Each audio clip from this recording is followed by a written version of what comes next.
Bismillahirrahmanirrahim.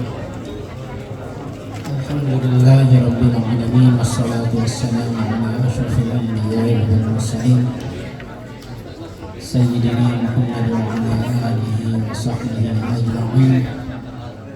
Subhanaka la ilma lana illa ma 'allamtana innaka antal alimul hakim. Rabbi shrah li sadri wa yassir li amri wahlul 'uqdatam min lisani yafqahu qawli. Amma ba'd. Yang saya hormati Ketua Tanfidiyah NU Ustaz Ahmad Faiz, Mustasyar dan Ketua Suriah dan yang lainnya, dan juga terima kasih saya ucapkan juga kepada perwakilan Kedutaan Besar Republik Indonesia, hadirin hadirat yang saya hormati semua. Uhayyukum bi tahiyyatil Islam. Assalamualaikum warahmatullahi wabarakatuh.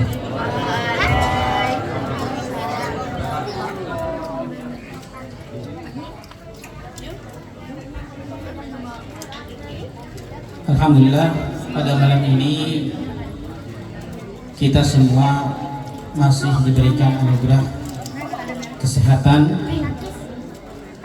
anugerah nikmat yang tidak dikira. Wa in ta'udzu ni'matallahi la tuhsuha.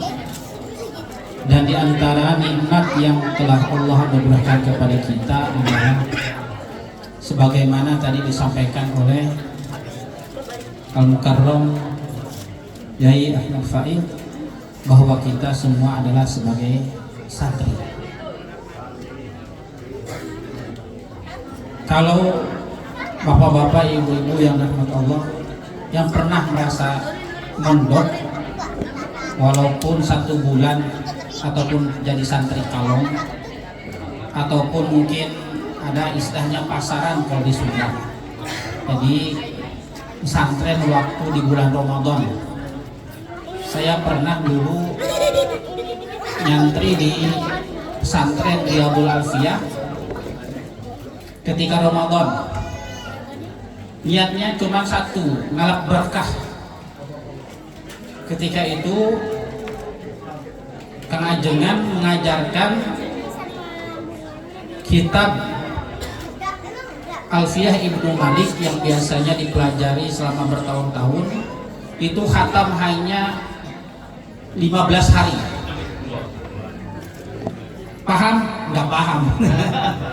Ngajinya ya dari jam 7 sampai jam 1, kemudian sholat zuhur, dilanjutkan setelah Ramadan, kemudian dilanjutkan setelah zuhur sampai jam 5, sholat asar, kemudian sudah dilanjutkan lagi setelah taraweh sampai jam 2, dan khatam lebih kurang antara 12 sampai 15 hari, lupa. Pastinya ketika itu ya nggak paham, nggak ngerti. Niatnya adalah satu, ngalap berkah. Itu ketika saya pesantren di Al-Musaddaqiyah.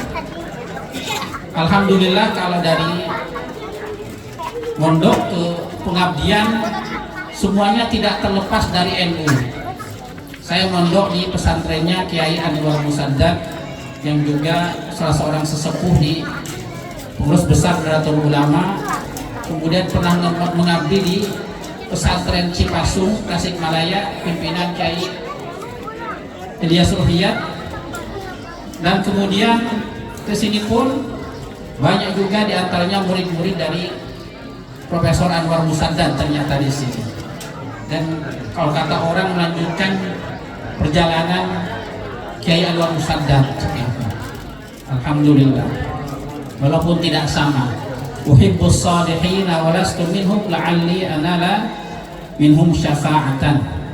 Saya mencintai orang-orang soleh walaupun saya bukan seperti mereka, dengan harapan mendapatkan syafaat. Dalam memperingati hari santri ini, semua orang bangga dengan santri. Kalau kata Imam Syafi'i rahimahullahu ta'ala, beliau mengatakan bahwa di antara ciri bagaimana ilmu diutamakan, penuntut ilmu diutamakan adalah orang bangga ketika ilmu itu dinisbahkan kepadanya. Sekarang banyak orang seperti dukun ya, kita menyebutnya apa? Orang pintar, katanya orang pintar. Saking dia bangga dengan kepintaran, saking bangga dengan sebuah ilmu. Kata Imam Syafi'i, kafa bil ilmi fadilatan ayyadda'iyahu man laisa minhu. Di antara bukti bahwa seseorang bangga dengan ilmu ataupun mungkin sekarang sebagai santri adalah ketika orang bangga mengaku sebagai santri walaupun dia belum pernah mondok. Walaupun tadi disampaikan oleh Yai Ahmad Faiz, jangan khawatir, selama kita mengabdi kepada NU ataupun kepada Islam ya secara umumnya, maka insya Allah peran kita sebagai santri tidak akan terlepas. Ma la yatimul wajibu illa bihi fahuwa wajib.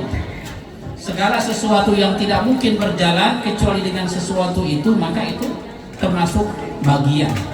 Jadi kalau NU tidak akan berjalan tanpa bapak-bapak ibu semua, ya bermakna kita ini adalah sebetulnya adalah bagian terpenting dari NU.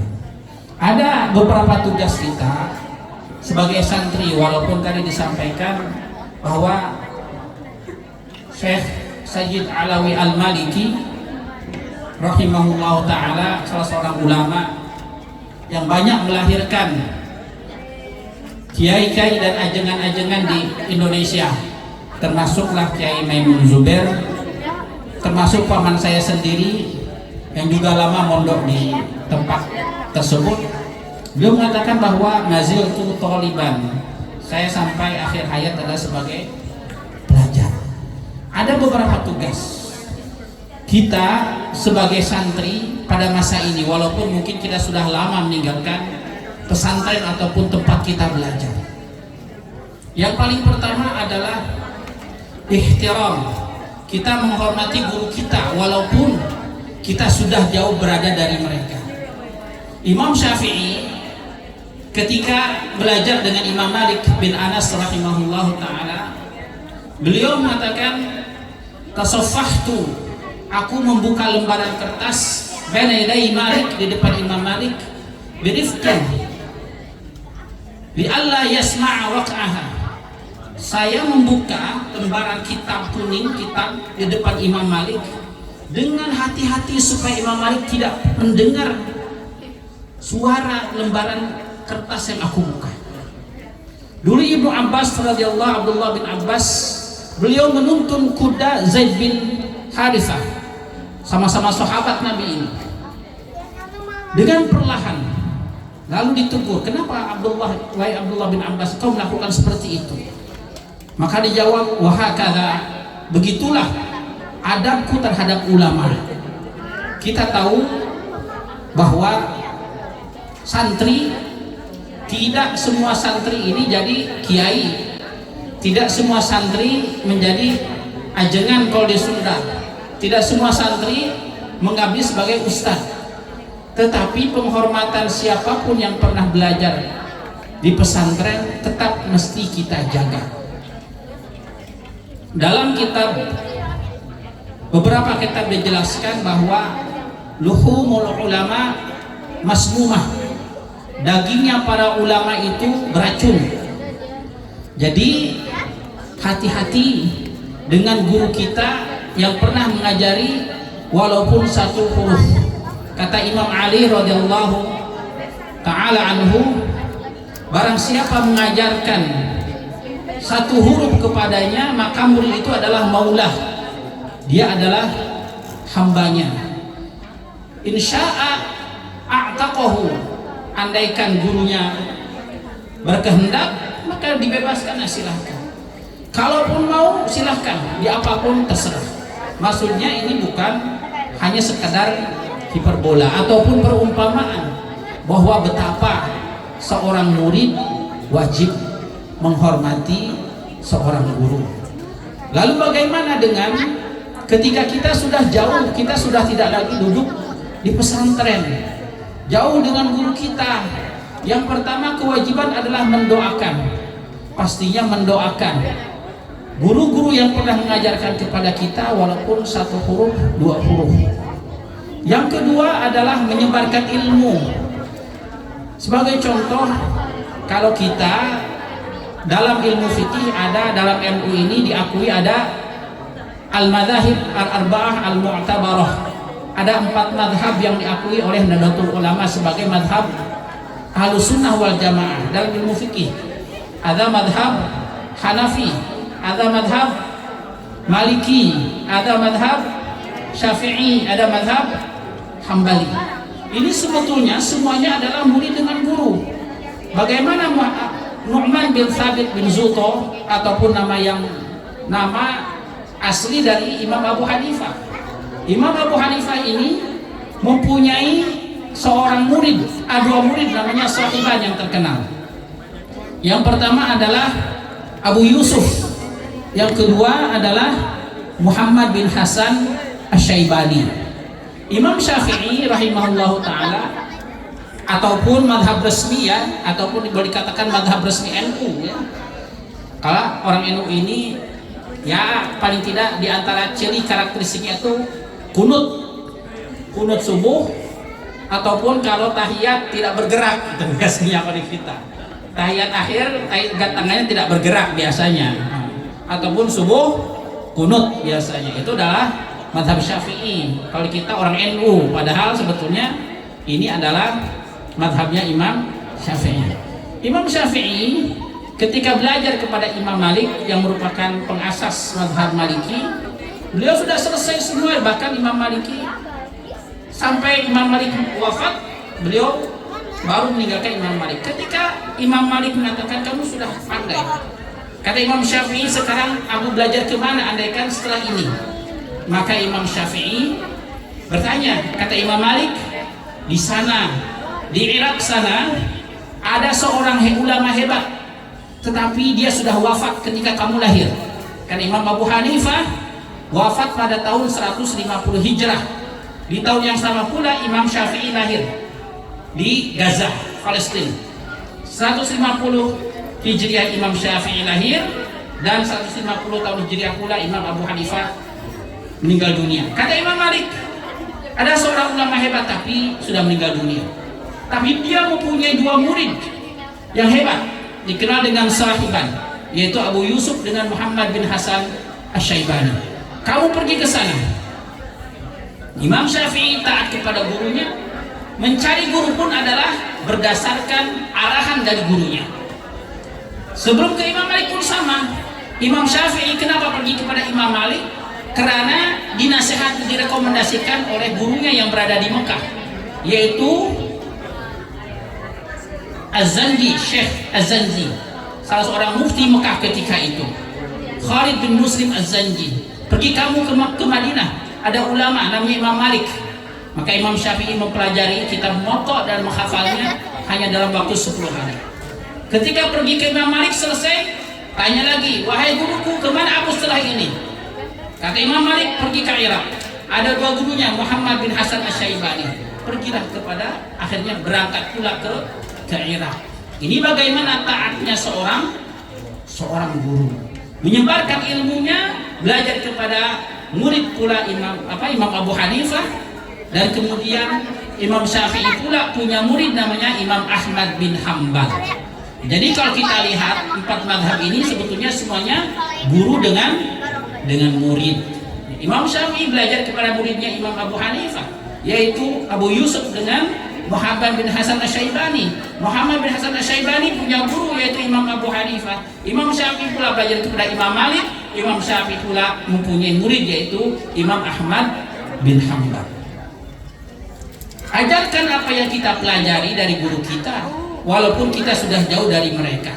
Imam Syafi'i punya murid menulis kitab Beliau punya kitab namanya kemudian disyarah dan diringkas oleh murid-muridnya, termasuk oleh Imam Juwaini ataupun dikenal dengan Imamul Haramain, yaitu gurunya Imam Ghazali. Kemudian Imamul Haramain menulis kitab yang merupakan ringkasan dari kitab ditalkhis, diringkas oleh guru muridnya yaitu Imam Ghazali dalam kitabnya Al-Basit. Kemudian diringkas lagi Al-Wasit, kemudian jadi Al-Wajiz pula diringkas oleh muridnya Imam Ghazali, dan akhirnya kemudian kita pelajari menjadi kitab-kitab yang di pesantren itu, yaitu kitab Safinah dan sebagainya. Ada kitab Takrib dan sebagainya. Kitab Takrib Al-Ghayah wa Takrib disyarah jadi Kifayatul Akhyar. Kifayatul Akhyar disyarah lagi. Yang kita pelajari selama di pesantren. Andaikan para ulama tidak menyabarkan ilmu dari guru-gurunya dan sebagainya, maka ilmu itu tidak akan pernah sampai kepada kita. Dan kita pernah belajar di pesantren, alhamdulillah ke Brunei, maka insya Allah pahala dari mengajarkan kita kepada murid-murid kita di Brunei akan sampai insya Allah kepada Yai Maimun, kepada Ajengan Anwar Musadar, kepada guru-guru kita yang sudah meninggalkan kita semua. Yang ketiga selanjutnya adalah tugas kita sebagai santri adalah mungkin di antara kita yang tidak menjadi ustaz, pernah pesantren jadi peniaga pesantren tapi tidak sesuai jalurnya. Kalau kita lihat betapa siapapun yang pernah pesantren, ujung-ujungnya dia ada perhatian terhadap agama, ada perhatian. Minimal baca Fatihah itu mimpin tahlil bisa, pasti. Kalau kata guru saya ketika selesai pesantren, kamu jangan tinggal di kampungmu kalau kamu tidak bermanfaat. Tinggallah di tempat di mana kamu bisa memanfaatkan ataupun mengembangkan ilmumu. Jika di kampungmu kamu tidak bermanfaat, kurang bermanfaat maksudnya, maka jangan tinggal di kampung sendiri. Kita lihat bagaimana Imam Syafi'i, ulama yang lain semua seperti itu. Imam Syafi'i lah di Gaza, kemudian pindah ke Mekah, kemudian pindah ke Madinah, pindah ke Yaman, pindah ke Irak, pindah ke Mekah, pindah lagi ke Irak, sehingga wafatnya di Mesir. Imam Ahmad bin Hanbal dan ulama semuanya mayoritas seperti itu. Jadi kalau kita pada masa ini sekarang ada yang tinggal di Brunei, ada mungkin pindah ke mana, dan itulah memang takdir seorang ustaz atau takdir seorang ulama. Coba ajengan ataupun ustaz kiai-kiai kita di pesantren-pesantren besar sebetulnya rata-rata mereka bukan asli orang sana, datang sebagai pendatang kemudian menyebarkan agama. Ada yang mendirikan pesantren Lirboyo, ada dan sebagainya. Alhamdulillah kalau keluarga saya yang dari Lirboyo alumni ada 2 orang, keponakan sendiri dengan paman. Sebagian ada pesantren juga yang di Jawa Barat, ada juga di tempat-tempat yang lainnya. Jadi ketika baru-baru ini kiai atau guru kita terkadang diremehkan ataupun dihina, maka sebetulnya mereka telah menghina bangsa sendiri. Bagaimana peran para ulama terhadap NKRI Republik Indonesia adalah tidak bisa diremehkan. Banyak peran santri para ulama untuk kemerdekaan Republik Indonesia, dan peran itu semestinya perlu kita jaga sampai detik ini. Nah, kita yang berada di jauh dari Indonesia paling tidak meneruskan peran mereka di negeri jauh dari kelahiran tanah kita dengan caranya masing-masing. Paling tidak adalah meneruskan adab dan akhlak para ulama ataupun guru-guru kita. Kata Imam Syauqi Al-Baik, salah seorang penyair dari Mesir, dia mengatakan innamal umamul akhlaqu ma baqiyat fa inhum dhahabat akhlaquhum dhahabu. Kejayaan sesuatu bangsa adalah ditentukan oleh perilaku bangsa itu sendiri. Jika perilaku akhlaknya sudah hancur, budi pekertinya sudah hilang, maka bangsa itu pula akan hancur seiring dengan kehancuran akhlak ataupun budi pekerti masyarakatnya. Ayyuhal hadirun rahimakumullah.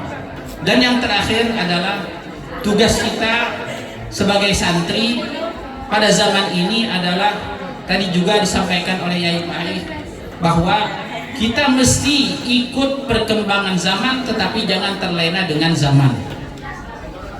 Kita yakin bahwa Allah menganugerahkan kepada kita dua malaikat Raqib dan Atid.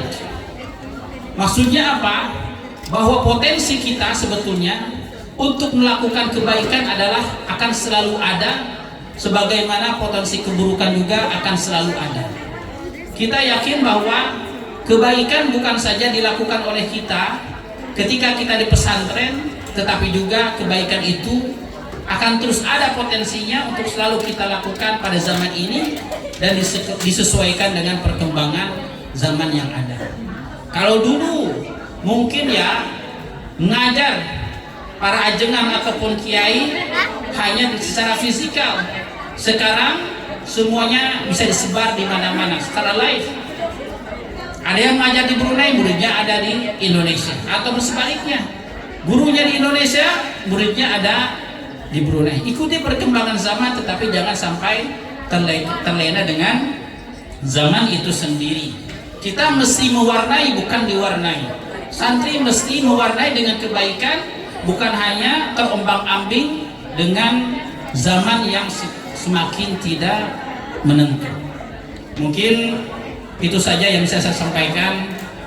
Walaupun ringkas, mudah-mudahan ada manfaatnya, khususnya untuk saya sendiri dan juga hadirin hadirat yang sama-sama hadir di tempat yang mulia ini. Wallahu a'lam bishawab, wallahu al-muwaffiq ila aqwamit thoriq. Wassalamualaikum warahmatullahi wabarakatuh.